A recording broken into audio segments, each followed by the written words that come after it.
Well, obviously this session, the main concern on the front burner of everybody is going to be our budget issues.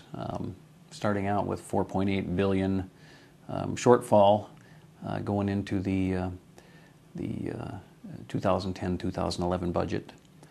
We'll be working on that first. It looks like as early as tomorrow that's going to get even worse, perhaps as much as $7 billion.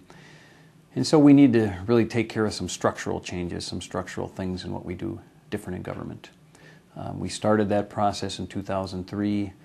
In 2005, when things looked good, we undid most of the structural changes we did in 2003. Had we kept them and moved forward and fixed the little problems, we would have been sitting in pretty good shape.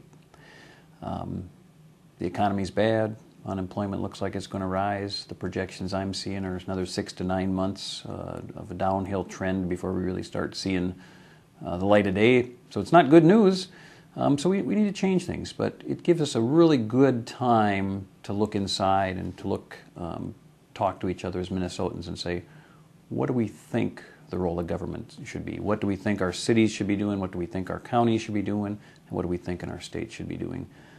As well as at the federal level. The federal government has taken over a lot of things over the last number of years from the 60s on and played a bigger and bigger role in everyday life, and we really need to analyze that and say, is that the right thing? Has that set us in the right direction, especially on things like health care and education?